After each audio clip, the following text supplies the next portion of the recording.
Hai Gorgeous, welcome to my place. Terima kasih sudah mengklik video ini. Tidak hanya cantik, wanita ini juga kaya dan berasal dari keluarga terhormat. Namun sayangnya, dengan status sosial yang tinggi, ternyata tidak menjamin jika kehidupan cintanya akan seberuntung kehidupannya sebagai seorang putri dan istri miliuner. Tapi sebelum masuk ke video, sekali lagi saya mau kasih info. Buat yang kemarin-kemarin kehilangan Tracy Tania, sekarang Tracy udah punya channel baru. Masih dengan nama yang sama dan suara yang tentunya juga masih sama. Bagi Gorgeous yang belum kenal siapa Tracy Tania, sedikit info, kalau channel Tracy Tania juga membahas kasus-kasus kriminal baik di Indonesia maupun di luar negeri.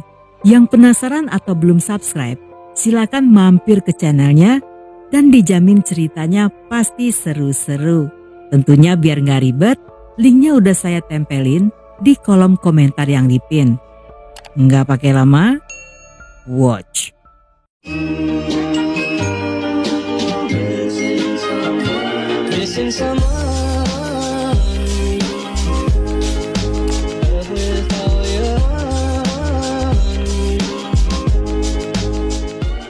Shakire terlahir dalam keluarga Muslim Persia dan tumbuh di lingkungan keluarga yang terhormat serta kaya raya. Dia merupakan putri dari Ghulam Hussein Namazi dan Mirza Gauhar Taj Begum. Gauhar ibu Shakire adalah putri bungsu dari Sir Mirza Ismail yang merupakan seorang diwan atau perdana menteri yang pernah menjabat di Mysore, Jaipur, dan Hyderabad. Yang artinya Shakire adalah cucu dari keluarga bangsawan di Mysore. Shakire memiliki kakak laki-laki bernama Mirza Karim Namzi yang dulunya adalah seorang jurnalis TV. Walaupun hanya memiliki seorang abang, dia dibesarkan dalam keluarga besar bersama dengan sepupunya. Seperti kehidupan keluarga India di masa itu, mereka hidup dalam satu rumah dengan banyak anggota keluarga.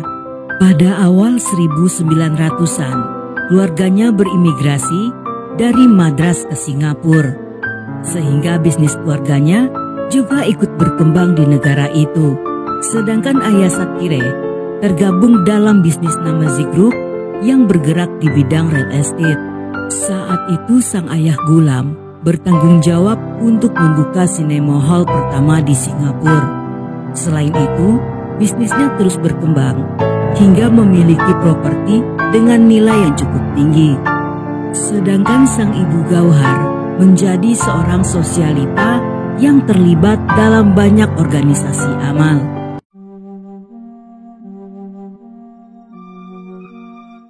Pada tahun 1965, ketika Shakire berusia 18 tahun, dia menikah dengan sepupu pertamanya bernama Akbar Mirza Khaleli. Akbar yang besar di Bangalore adalah siswa berprestasi dan tamat dari Loyola College Chennai yang juga merupakan pemain tenis terbaik di India Selatan. Dari pernikahannya, mereka memiliki 4 orang anak. Pada tahun 1954, Akbar mendapat pekerjaan dinas luar negeri yang berada di bawah Kementerian Luar Negeri India. Dia berpindah-pindah kota, bahkan juga berpindah negara, dimulai dari Delhi, Baghdad, Colombo, Paris, dan Amman, Jordan.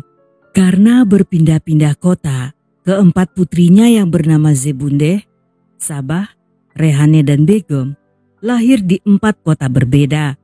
Dan pada tahun 1976, Akbar pun diangkat menjadi duta besar India yang berpusat di kota Iran. Selama menjalankan dinas ke berbagai tempat, Shakire selalu mendampingi suaminya. Tetapi saat Akbar diutus ke Iran, dia tidak bisa ikut karena saat itu sedang terjadi revolusi Iran. Shakire pun tinggal di Bangalore bersama dengan keempat putrinya dan terlibat dalam bisnis konstruksi milik kakek buyutnya. Dalam masa-masa ini, beberapa kali dia membangun rumah untuk keluarga kaya di sana, hingga bisnisnya semakin dikenal dan makin berkembang.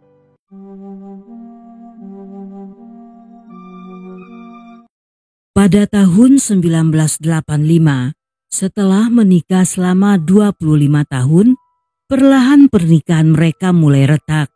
Tidak saja hanya karena LDR, tetapi juga karena kehadiran orang ketiga.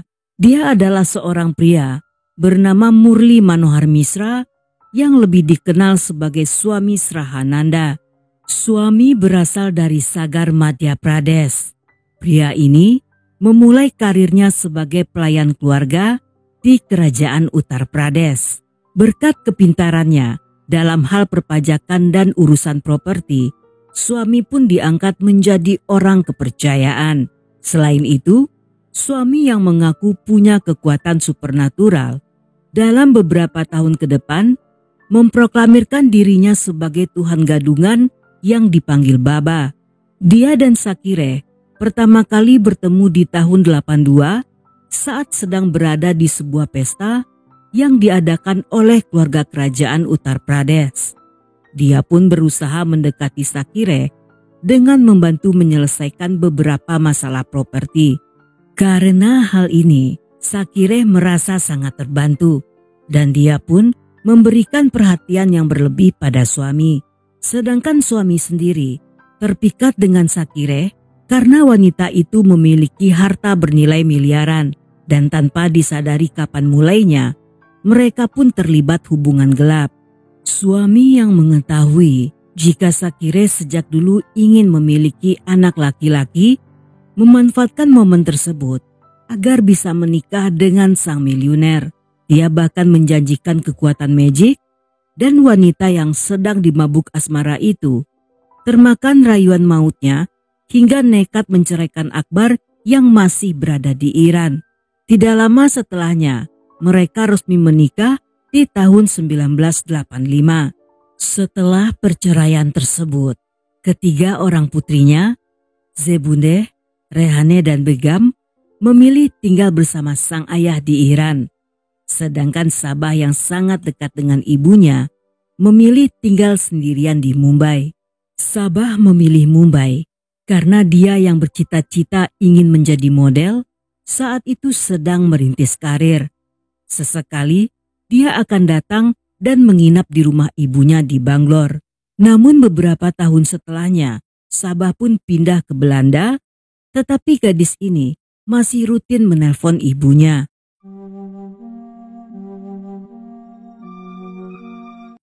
6 tahun kemudian, pada April 1991, Sabah yang berkali-kali menghubungi ibunya merasa khawatir ketika Sakire tidak pernah menjawab telepon. Dia beberapa kali bertanya pada suami, tetapi sang ayah tiri selalu menghindari pertanyaan tersebut atau menjawab dengan ambigu. Pria itu mengatakan jika Sakire pergi ke Hyderabad untuk melakukan beberapa pekerjaan, tetapi dia tidak menjelaskan secara detail pekerjaan apa yang sedang dilakukan dan kapan dia akan kembali. 9 bulan kemudian, Sabah kembali menanyai kabar ibunya pada suami. Namun kali ini, suami mengatakan jika Sakire dirawat di rumah sakit Rosefield di Amerika setelah melahirkan seorang putra. Sabah yang khawatir tentang ibunya segera menghubungi pihak rumah sakit untuk memeriksa. Namun, pihak rumah sakit mengatakan jika tidak ada pasien bernama Sakire. Sabah pun kembali menghubungi suami untuk menanyakan kebenarannya. Namun pria itu menjawab jika dia tidak ingin Sabah menghubungi Sakire yang sedang istirahat di London. Sabah yang sudah tidak bisa lagi mengabaikan kecurigaannya segera mengancam pria itu yang jika Sakire tidak ditemukan dimanapun, dia akan melaporkannya pada polisi. Tidak lama setelahnya, Sabah terbang ke Bangalore dan sesampainya di sana, ketika tidak menemukan ibunya, dia pun melaporkan Sakire sebagai orang hilang. Namun saat itu, polisi kesulitan memulai investigasi karena kekurangan petunjuk. Walaupun Sabah telah melaporkan kecurigaannya kepada suami, tetapi polisi belum bisa menangkapnya karena belum ada bukti-bukti yang kuat. Selain itu, karena suami termasuk sebagai orang penting dan memiliki koneksi yang kuat di Bangalore, Hal ini membuat polisi kesulitan untuk menginterogasinya. Dan karena tidak ada perkembangan, perlahan kasus ini pun menjadi kasus dingin.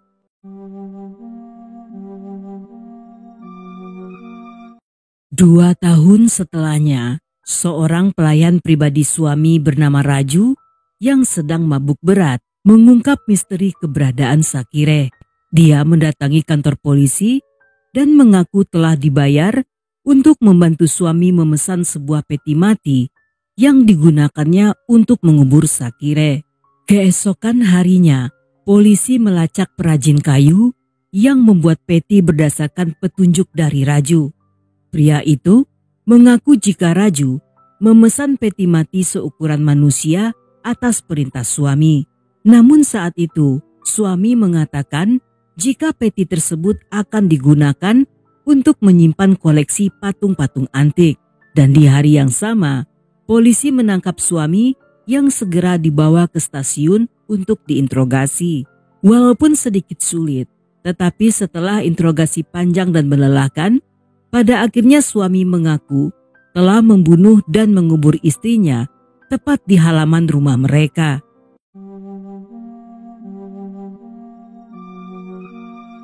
Selama menikah 5 tahun, mereka tampak bahagia, terutama bagi Sakire yang sebelumnya selalu ditinggal keluar negeri. Saat itu tidak perlu lagi merasakan kesepian di malam-malam yang dingin, karena kali ini ada suami yang sangat memanjakannya bagaikan seorang putri. Pria itu dengan setia selalu mendampingi Sakire kecuali saat lagi buang hajat. Dengan limpahan cinta serta janji busuk beraroma kepalsuan, wanita itu tidak menyadari jika sejak awal dia telah masuk dalam jebakan Batman.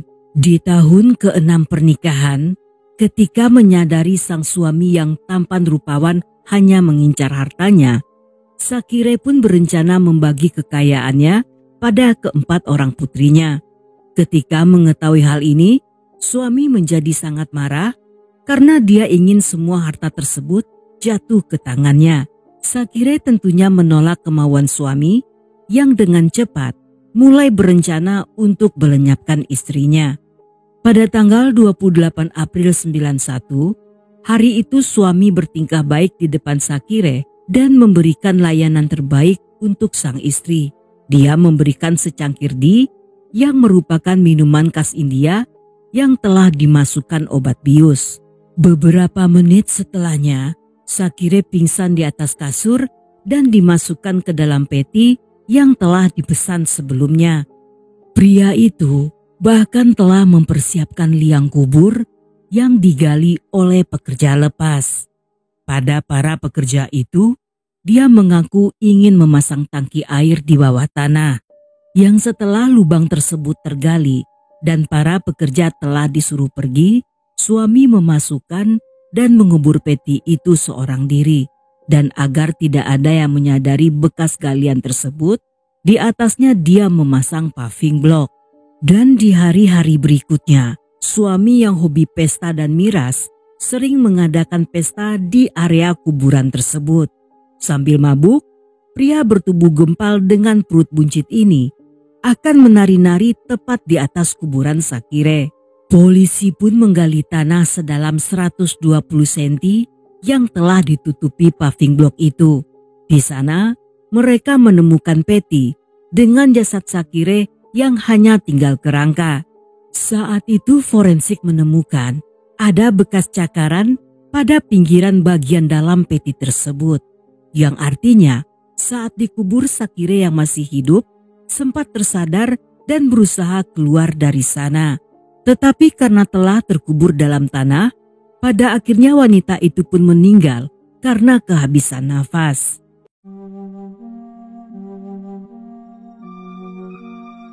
Dalam persidangan yang berlangsung selama 11 tahun dengan saksi sebanyak 155 orang, pada akhirnya di tanggal 21 Mei 2005, suami divonis hukuman mati.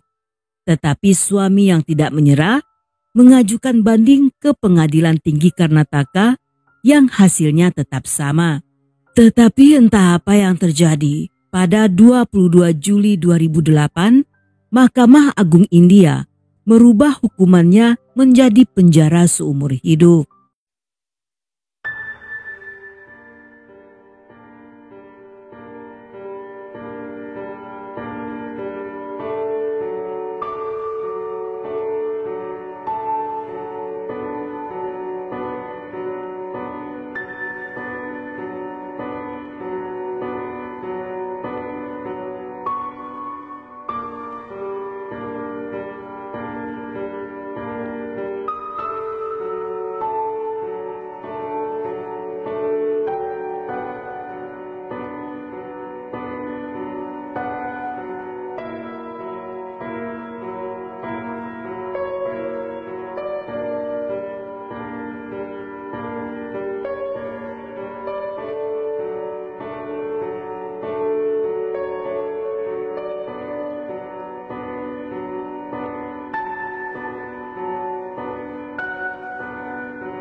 Dan sampai di sini dulu cerita kita kali ini. Semoga kalian suka dengan ceritanya.